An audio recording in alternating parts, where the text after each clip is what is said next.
And welcome to the debut episode of the Misplay Podcast. Hell yeah. For those who know us, this is our second podcast that we do. Yep. Our primary one is over at the Lowbot Podcast, which you can find on YouTube, Spotify, Anchor, Breaker, wherever you find. Yep. But this will be our secondary podcast that we do every bi-weekly, tri-weekly, whatever, about YuGiOh. So our main one is about basketball and the NBA, so this one's a bit different. Mainly YuGiOh. It's the predominant TCG. If you follow this channel, you will see that we do a lot of YuGiOh deck builds. Yep. But I guess the purpose of this, because we've experimented with many other TCGs. Correct. Recently, we bought a couple starter decks for Cardfight Vanguard. We've never played it, but it's still yet to crack them. Got a lot of waifus that you love, so that's true. You know, we'll get around that. But we've played Magic the Gathering. Played Pokemon TCG. WeCross. We've played WeCross, which is not in English, by the way, so that was a struggle. We learnt Wixes. Yeah, WeCross, Wixes, whatever you want to call it. Yeah. I've played a plethora of different TCGs. I think it's a good excuse to not only talk about, because we started the Low Block podcast as a shared interest. We adore basketball, but we kind of fell in love with tabletop stuff and mainly YuGiOh for a lot of that because we enjoyed the deck building process, things like that. And we're like, why don't we just do a pod about it? 100%. We're natural talkers. We have a bit of talking chemistry. We've been talking for years and years, friends and years. Yeah, and you got a lovely camera face. Oh, yeah, there I you go. have a voice for radio. Yeah. But it was like, why not? Why don't we do it? So this is it. This is the very first episode. Yep. I guess we'll call it the pilot episode. The pilot, the debut, the intro. Yeah. Yeah. But I guess a lot of this episode, and correct me if I'm wrong, because you are the host with the most. We'll be talking about... You are my co-host. Co-host with the mostest. Talking about, I guess, where we started with YuGiOh in particular, because that's what we mainly play. 100%. And I guess our thoughts on it and where we are currently, where we're going, what we're excited for. Our formats, the decks we run, 100%. So we got into YuGiOh a year and a bit ago. Oh, I guess mine dates back further. I guess I'll start then. Yeah. I started playing YuGiOh technically like in grade 1, grade 2. I mean, our more recent one we were actually playing. Well, I stopped just because, I don't know, different interests as a kid growing up. You don't know what you're into. Yeah. And then for whatever reason, I think it was with Adam, because Adam and I just like collecting random crap, especially just cardboard. Big cardboard. So I was collecting like some old school stuff. I had like Red Eyes, Dark Magician, all the classic shit. And then I just like, sure, I'm going to build some decks that I really love. And then, like, one of my favorite cards was Dark Necrofear. Still have it. I adore it. And I built a deck based around that and Dragon Synchros. It sounds stupid. It is stupid. It doesn't work. It's horrible. It's not sleeved currently because it's so bad. But I built that, and then I built, I guess now it's called ABCs, which is XYZs at the time. Then you had the ABC Dragon Buster or whatever it was. So I had those two decks. And then we were at my place, as we do every Saturday, we're going to play some other board game or something.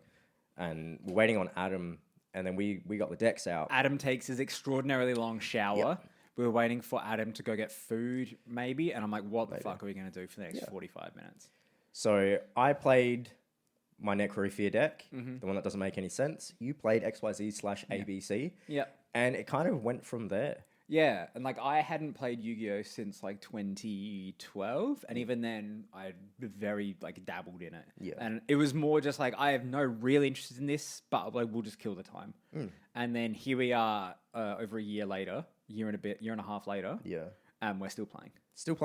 And it's so much more than exciting. Ever. Like I love it.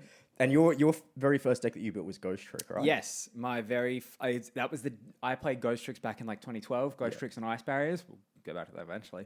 But Ghost Tricks and Ice Barriers back in like 2012, and so they were my sort of pathway back in. So should we talk about our format? I mean, the way we run. Yeah, I guess if you've watched any of our deck build videos, and I guess anyone, because we actually do get a lot of messages with our deck build videos, and I respond to all of them. I make it an emphasis to respond to everyone which messages out regarding our videos. And I guess a big thank you to everyone which has followed along. The channel's actually doing pretty well. I'm very surprised. But as you can tell, every deck build we upload is a pure build. And what I mean by that, because there are a lot of pure builds on the internet, but not none like the way we run it. None the way we do it. So, for example, if I'm running like a true Draco build, all right, you're not going to see any cards in the extra deck or mainly in the main deck which aren't true Draco. So you're not going to see, triple infinite permanents for the most part, triple Ash Blossom. You're not going to see Appaloosa in the extra deck. You're not going to see Boral Sword unless you're playing Rockets. You're not going to see any of those crazy, access Code Talker in every deck. Unless you're playing Code Talker deck. Yeah. That's it. Like, if you want to play access Code Talker, build a Code Talker deck. Yeah. And I think that's where the really fun thing comes in with deck building. And that's our format that we've been doing for over a year. 100%. And we've been enjoying it. We've made some slight changes over time. Yeah. It used to be, like, very early on when I'm still getting back into it and you're still learning bits again, it's like, how much do we go out of archetype for the deck? Yeah. And we made the decision, I don't know at what point, of like, you can put in tech cards, or as long as it's on the same theme. Yeah. You're, for instance, like an insect deck. If you've got insect hand traps, that works. That's in the theme. If you're playing counter fairies, you can use the Herald cards. Yeah. Because they're counter fairy cards. There was, I know the turning point with it. So it was you and I, we were playing, I think you just built Ghost Trick. I just built Harpies, one of my all-time favorite archetypes to this date. And then Adam started playing and he built Shadows. And Adam in the Shadow deck, he built, it had decks. Mathematician, Armageddon Knight, things like that. So those were outer archetype cards in the main deck, despite the entire extra deck being Shadows. And so that's when we started putting in tech cards. And we had things like Barrier Statue and stuff like that, and Harpies, things. It made it fun. And then from there, it progressed into, we're allowed one hand trap. Yeah, one hand trap per deck. Yeah, so... Unless it's within theme. If it's within theme, that's a different... Like, within archetype, that's a different story. Yeah. But like, I get sick of seeing the deck builds where it's like triple Ash Blossom, triple Ghost Spell, triple Nibiru. That's 9 cards in the deck already. That's a quarter of the deck. Lightning Storm, Imperm. Yeah. So we're like... To make these worse decks, like Harpy is obviously going to struggle to compete with something like Eldritch or Dragon Maid. A lot of the newer power creep decks. It just naturally happens. So that's when we started letting in a lot of the hand traps like Ash Blossom and Ghost Spell, things like that, Effect Veiler, even if it doesn't fit within the archetype. But the one thing we decided to keep true with was the extra deck. Correct. Because otherwise it's just going to... Like, where do we draw the line at that point, Exactly, right? yeah. So if I'm running Harpies, I'm running Cyber Slash, I'm running the 2 other Harpy extra deck monsters, and that's it until it gets more support. Same thing with Ghost Trick. The cards you got in Ghost Trick are just the Ghost Trick XEs monsters and whatnot. Correct. And that's the way it is with every deck. Yeah. And I think it makes it interesting because if you're running, like, current competitive format, you're sort of locked into what's meta and what can go up against the top tier. But with us... we can run older decks and find a way to deck build it because we're not running 50 hand traps, I've been thinking about building 6 Sam and 6 Sam gets fucked by hand traps, but we only run 1 hand trap per deck. So 6 Sam might actually do pretty well in our format. Archetype, So decks and archetypes that wouldn't work in like a current competitive format is ones we've adopted to our format. Yeah. And for those who maybe we've heard of this format before. With like the Team APS guys, Paul and everyone out there, they actually run their own version of this format in-house. I don't think they have any videos for it, but Paul said it on like the APS Plus channel of like, we run a very similar format, and he says it's the one he enjoys the most. And there are 2 reasons why I enjoy this format greatly. So you touched on it before. If you're doing a meta deck, and no hate to anyone that builds a meta deck, that's a whole different tier. That's a different level of thing. Yeah, and it takes a lot of talent in a different way. It's essentially a different game. It is, yeah. But the thing when you notice when you're building a meta deck, regardless of what archetype it is, it's okay. We have these cards in here to combat the potential access Code Talker, the potential whatever it is. That's why Nibiru really works well. Exactly. Whereas with this, if I'm versing like your Adamancipator deck, I'm only going to see those extra deck cards if I'm versing Adamancipator. Correct. My deck isn't built, You're not going up against IP Masquerade. You're not going up against... Yeah, I'm not built to deal with that, but I'm building my deck to go across your, 10 or so decks individually. And for the most part, we don't run side decks. Like, we do technically have it in the tournament we run, which we'll get into. But, my Harpy deck, I've built it to try and combat everything that you have. So it's going to be stronger against some, but weaker against the others, whereas meta decks... you're combating against, for the most part, most cards. Yeah. Because it's the same card in almost every deck. Yeah. And that's what's exciting. But the second thing, so you have a Zodiac deck.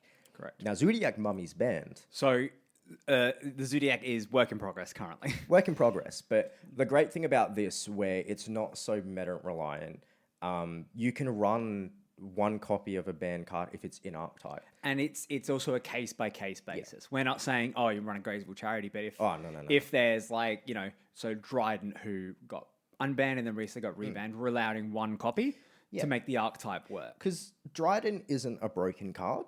It's just the fact that it works so well with Zeus, especially.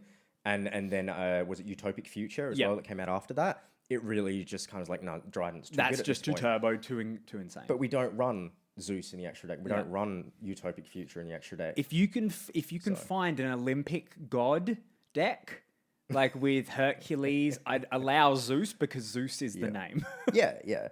But like, as long as it fits within theme. But like, Dryden's fine in a pure Zodiac deck in our format because you don't run those other cards. Yeah. So it's going to be strong, of course. It's super, super consistent. But then so are all of our other decks, you 100%. Know? And that's the joy of it. I get to see Zodiac's pure at full power without having to worry about Zeus or Utopic Future. 100%. And it's a format that's worked for us really well. We've obviously made slight alterations over time. But like you mentioned before, it allows for really fun and unique deck building. And that's, to me, is the most fun part of Yu-Gi-Oh! Half the time. Yeah. Is finding these niche tech cards that work within the theme and just putting this deck together perfectly. Yeah. So you mentioned a tournament. So typically what we do is every Saturday we get together, play a few duels. We have roughly 10 decks each. Yeah. You've got more. You've got way more currently. You've probably got near 20. Currently, I do have 20. I think just over. And they're not all usable right now. Yeah, right now I've got 15. Almost all 15 are ready to go. Besides like 2, I think, 2 or 3. And for a lot of people thinking, wow, that's a lot of money. Yes, but we don't have those competitive staples that jump the price up. We don't have triple evenly matched. Permanents so like an average competitive deck would cost you $500. No, we're looking like 60 to 100 maybe. Oh, bro, no. I would some say of yours are 150. Okay, not for me. Has become the new norm for the most part. You love like the turbo decks, which go pricier. Yeah, but like what deck have we built which has been under 100? Because I don't think there has at this point. The one that stayed. I don't think there has been. I genuinely don't. Has that been under 100? 100%. Okay. That was one of your first. That was probably what, your second deck ever. Yeah. And that has steadily gone. Yeah, steadily struggled. Yeah. Dragon Maid, but we'll get into that. Dragon Maid, I don't count. That because of the special thing. Because of Chamber. Yeah, so we also made a rule for us is if a card is so crucial to the deck, but costs over 100, costs 3 digits, and per card, not for the playset. So Chamber, I think, is $120 right now. You're allowed an international version. So I'm running a playset of the Japanese Chamber Dragon Maid, but you have to get the first normal, the next printing that comes out that's reasonably priced. You have to get which has been announced, right? Yes, which has been announced for the next gold set. So I'll be upgrading to an English version of Chamber. What do you anticipate its price to be? $10. $10. Wow, that's a huge drop. Well, Kitchen Dragon Maid was 80 and then got reprinted in the gold set. Like $2, right? At launch, it was like 3, and now it's gone to like 10, 15. Oh my gosh! Okay. Wow, I didn't know that. Yeah. All right, well that'll be perfect then. $30 for an English play so. Because people bought out the gold set last time, so they're just a bunch of them around. Hell no, we have some. I have a few decks that are very, very cheap. Yeah, okay. Like the Orcus deck I'm gonna run will be like $50. Okay. You have a lot of the cheap ones. I don't think many of mine are that cheap. Yeah. Because like I bought True Draco pretty cheap, but then I tweaked it and got some more cards like from Click Trends, which is from the UK. Yeah. Those ended up being like $30 for a playset. So that's easily gone over 100 now. But yeah, so like you mentioned before, we run tournaments. Yep. And it's just with us, with our decks, we run like a my top 8 versus your top 8. So the best way to look at it is if, much like our basketball podcast, there's seeding, okay? There is seeding. We have, and it's going to sound really lame, but we have a Google Doc with all of our decks, all the tiers, the win-loss ratio. Yeah. if you're in the positive points, it means you've had more wins than losses. Yeah, So and the we point have system. tiers of S, Yep. A, B, C. Yep. And typically we don't get any D tier decks anymore. No, we used to. Used to, we've cut it off because our decks have gotten so much better. Yeah. But it's kind of blurred a bit. So a lot of the C tier decks can now combat the A tier decks, which it never used to. Never. There used to be such a clear divide. And there's currently one S tier deck. Which has been pushed back right now. We don't have it anymore. Well, I do, but technically we don't have any in S tier currently. Ah, yeah. So S tier essentially is you haven't been defeated. Yeah, you can't touch it, which was Eldritch. Yeah.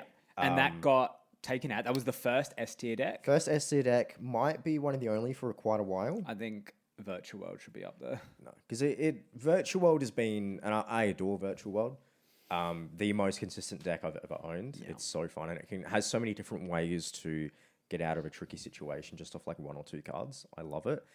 But the thing with Virtual World, it doesn't win every single match. The thing with Eldritch when we first got it, because you didn't have the decks you have now for the most part, and Eldritch you couldn't touch. I think it went 15-0. It's fucking wild. And then we went into the next season. We just call them season after we run the second tournament of the year. We run it once every 6 months. Yep. So after the December tournament, it's a new season. Yeah, that was our first tournament, which was last December. And it just started losing. Because that's when you had like a full power Dragon Maid. You had the Adamantipator. You started getting a Rika. And I know Rika's not the best deck ever, but it's difficult because no other deck just tributes cards. Yeah. On the field. It's a unique play style. Yeah. So we weren't built to handle it, and you've just had all these other decks in the fray, and it's really made Eldritch. Eldritch is still a really good deck, but I've taken it out now to kind of sit on it. I think it's hopefully getting support in the Eldorado set. The name is just too coincidental. Yeah. But I've popped it to the side for the moment. So that was the S tier deck, but currently we don't have any in the S tier. Yeah. Virtual World it may get there, but it doesn't. It is touchable, especially now. We'll see.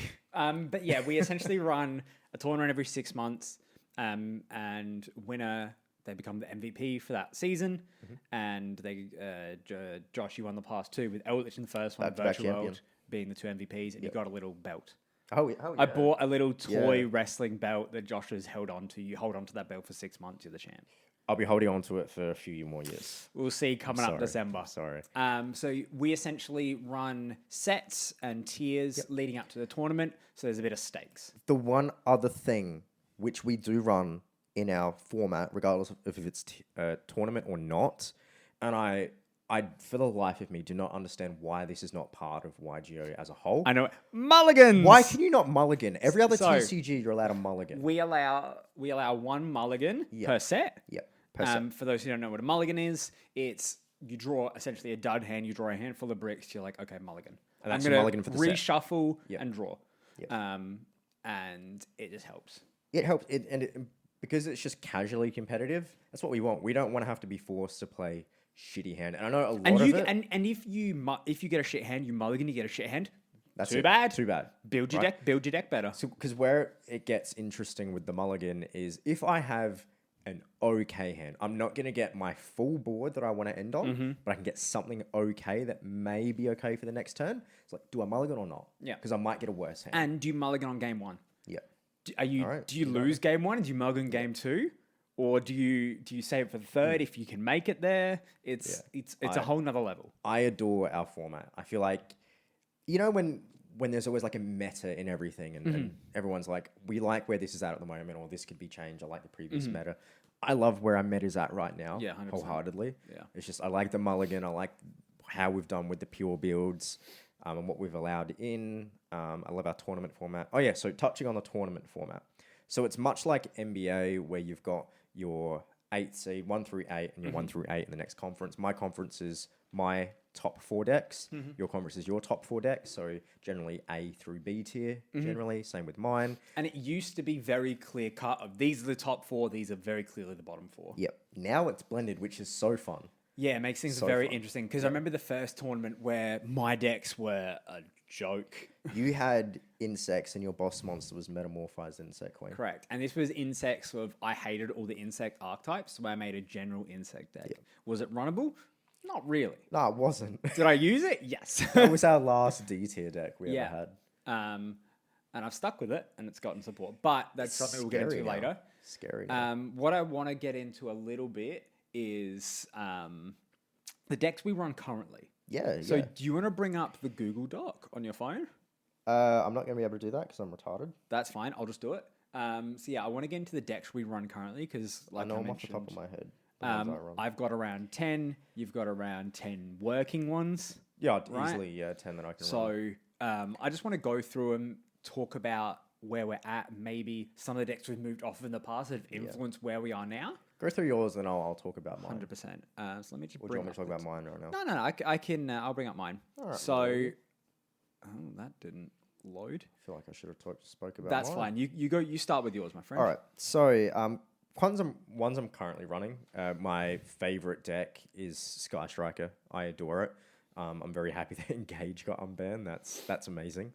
But I think what attracts me to Sky Striker is it's so odd. When I first, that was in Dark Saviors. We got that. We booster bought box. a Dark Saviors box. Because you wanted to build Vamps and I wanted to build Sky Striker mainly, and I just built for hire because the beautiful thing about Sky Striker is what deck do you know has 3 monsters and then that's it. and like 37 spells. Yeah. It's come a long way since then. Obviously, I run traps now to help the deck, some which you haven't seen yet because I keep tweaking it every now and then. Constantly. But I adore Sky Striker. Harpies will always be one of my favorites. It has support, which is announced. That may or may not help my build because my build is obviously pure. It's different from what you guys have seen on the internet. I run Mutants, which are one of my favorites. Watch my, and I'm begging you, watch my Mutant build because my Mutant build is the most unique Mutant build out there. Same with my Harpy build. Like I love They're two of the those most two unique decks. ones. I love them. And with our deck builds, currently we've only got ones online that we find are unique. Yeah. It's like, again, like Josh mentioned, I run Dragon Maids and Adamant Spaders. They haven't got deck build videos because they're not unique. Yeah. So the deck build videos we have online right now are unique decks. Yeah, absolutely. So I love that. Virtual World, obviously, we just spoke about. Probably the best deck I've got right now, up there with Sky Striker. Just so hard to deal with because it just pops off. It can handle so many different things. Whereas like Sky Striker can be shut down potentially by Secret Village. Yeah. Right? It's hard to deal with. Run Time Thief, which is really, really fun. I've got some other ones which I've got the list up. Do you want me to go through them? go through. I'll go through yours. So we've got Eldritch. Which not right now. Not right now, so they're possibly retired for a little bit. Yep. Sky Striker, Love, Harpies, love, Virtual World, love. Mathmech. Mathmech still run every now and then. So the reason why I still run Mathmech because they were like the gatekeepers to beat the B tier is what we call them. Yeah. If you could consistently beat Mathmech, you were potentially on A tier. If you kept losing to Mathmech, you were destined for C or B. They're the kings of B. So they're still played every now and then. Not as much. But their tier has their tier's not dropped, but their consistency and firepower's dropped because our decks have just gotten better All as a leveled up. whole. Yep. Spirit Charmers, which you have a very unique Spirit Charmer build. That is the most unique build you will ever see. That has almost 1,000 views. Yeah, Thank you it's to our most popular video. Thank you to everyone who's watched it. Yeah. That's my favorite build because that has gone through so many iterations. So many iterations. So just quickly, I know Spirit Charmers is a garbage archetype. Yeah. It gets shit on all the time, and that's fine. It is Yeah. what it is. But the fact that my Spirit Charmers can go toe-to-toe with your Dragon Maid deck it's wild. is wild. Yeah. So I love it. That's, my heart and soul's in that. Like you mentioned, Time Thief, Yep. Drytron. Drytron is extremely good now because Mubeta Fafnir came out. Fafnir. Before that, it was like... It was rough. And bear in mind, it's pure, so we don't run Herald or anything. Correct. Like that. Yeah, it was like pure. We have Tri-Brigade, which is one of the new additions. Working on it. It's shown promise, but I need 2 copies of Shirag, and Fractal's $45 right now. Yeah. It's so pricey. You just have to wait for a reprint, hope for the Megatons. Fingers crossed. What else do we have here? We have Sulphur Cord. Oh, that's going to get a video soon. The only one from Ancient Guardians we kept. Yeah, I mean, Ogdoadic will get plain Reptilians, which we'll talk about in another episode, because that's ways away. But yeah, Sulphur Cord is the one that stayed. What was it? It was a Ursa didn't get any play really. Yeah. Ogdoadic didn't really get any play, but Sulphur Cord stuck, and I'm super happy with him. one That I will was get shocked about. a video. Mutant, Rockets, Crusadia, True Jaco, Dogmatica, Reptilian, Necros. I think that's. You can talk into the mic too. I am talking in the mic. Sorry. You were like, sorry. I'm trying to look at my phone. no matter what fucking pod it is, I'm always never talking into the mic. Never. So like we've got a Google Doc with our current decks, tiers. We've also got a bit of a Hall of Fallen Heroes list, which we'll get into later if we got time in this. Go through yours. Go through mine. So I'm rocking currently with Dragon Maid, Adamancipator, Aroma, Rika, Altergeist, S-Force, Ghost Trick, Burning Abyss, Orcust, which is under construction, Magistus, Live Twin, under construction, Zodiac, under construction, and then Insects. I don't know if anyone's played against Magistus, like in a format like this. Magistus scares the crap out of me. Yeah. And it doesn't even have its synchro yet. Because its synchro is like it's done. Yeah, once it's on the field and it has all its materials, it's done. In our format, it's incredibly consistent, which it would be in any format, but it's in our format, it has decent firepower. Not enough to be really scary, but you can see all it's missing is firepower, and that's Daimon. That's that synchro that's coming in a bit. It has so much. And the thing with right now, current Magistus without its synchro is you either got to kill it on your turn or it's coming back off one card and getting it's a one card full combo. Like it's insane what Magistus can do. That's such a good engine for itself. 100%. I'm terrified. I'm legitimately terrified. That's the scariest deck you own. And I know Dragon Maids are your best deck. Dragon Maid are so difficult Magistus' to deal with. potential is incredible. It's insane. We won't have this go too much longer. We want to keep this at like 20 to 30 minutes per episode. A big thing this one's mainly just an intro to get you used to us, get used to our format, get used to our decks. What we want to do either bi-weekly, tri-weekly is just talk about some of the sets we've run, changes we've made to the deck, and support that's gotten announced for our archetypes. Like for instance, this week I've gotten the greatest love in 4 new Ghost Trick cards. They all look amazing. And like Josh mentioned before, I used to play Vampire. I didn't sell them. They're still just sitting there. They've been slightly retired. So they've got new cards as well, which look great. So every episode, I want to come in with us beaming about support we've gotten for our archetypes, new decks we're building, decks we've moved off of, just changes. And all this will accompany the deck build videos we have on the channel. Yeah, absolutely. There's not a lot of... there's no podcasts out there which really, in my opinion, talk about YuGiOh in a casual sense. 100%. There's a few, but they're all... There's a few YuGiOh podcasts, but they're all competitive. It's all super meta stuff, like talking about the YCS and things like that. I wanted to I love our format, our deck builds. Obviously, this episode is more of an introduction. Next episode, we're going to start talking about the cards which you're excited for, because there are so many exciting cards. Like I mentioned Reptilian briefly. I'm excited for them. I'm going to build Reptilians. And I guess it's an opportunity for you guys, if you haven't seen a deck build. Like we have a couple requests to do different deck builds. Someone wants a Blue Eyes deck build. I may have to borrow Adams and mess with it. I think we could do that. I think we could do pretty good with that.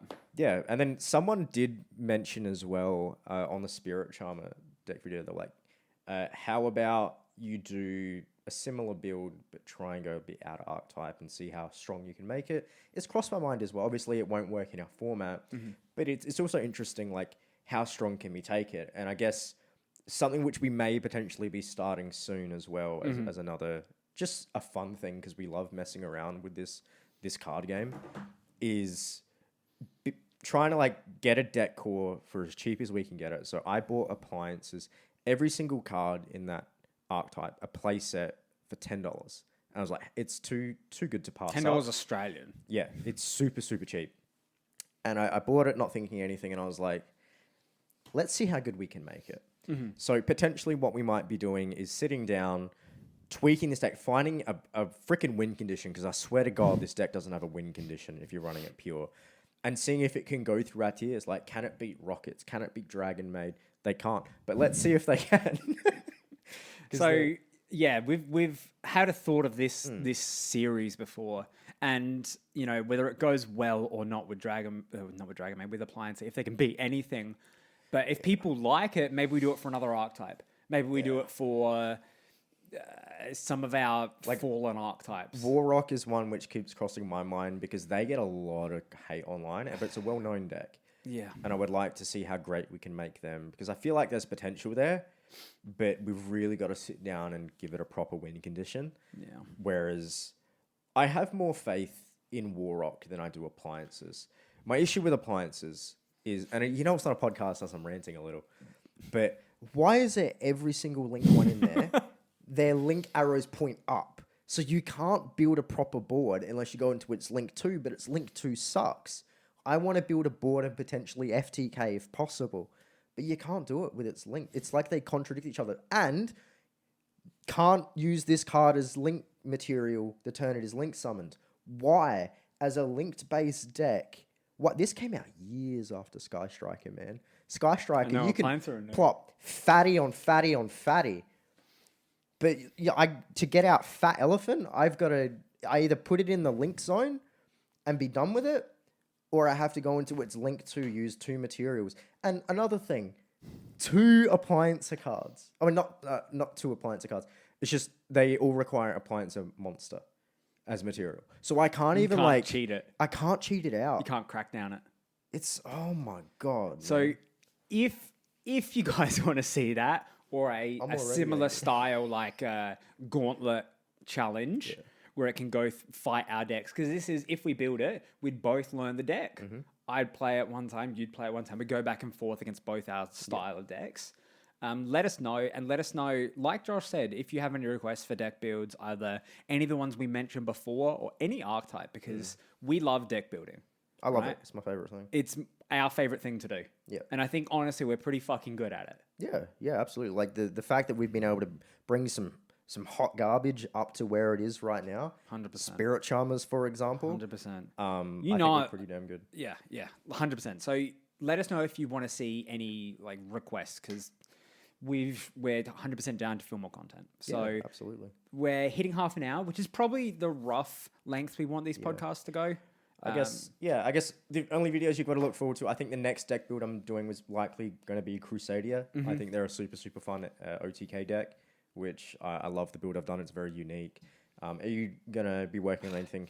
Well, originally I was going to be doing Ghost Trick, because I have a Ghost Trick mill deck currently, and I might do that before I unsleeve it to get ready going back to Beatdown.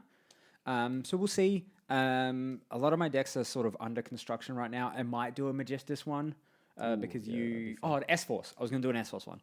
Oh, yeah, I know S-Force gets a lot of shit, but his deck build and the way he plays it is actually very good. I'm waiting on one card to come in from the States, so that's why I haven't done the video yet. But, yeah. So we should have a few videos coming out in the next couple of weeks. Yep. Let us know if you're keen for episode 2. If you haven't, this is your first time hearing about us, obviously I mentioned at the start of the pod, we do another podcast if you want to just hear us talk more. The Low Block Podcast, we're on Spotify, YouTube, Anchor, Breaker, Google Pod, Apple Pod. Everything. Everywhere. This is just going to be primarily on YouTube, the Misplay. YouTube's a lot easier to work with. 100%. So we're going to link our main pod down in the description most likely. So if you want to listen to us more, go for it. But if you made it through this far, thank you very much. See you guys in a bit. Bye. Keep recommending deck build videos. Yes, please do. Thank you. Bye.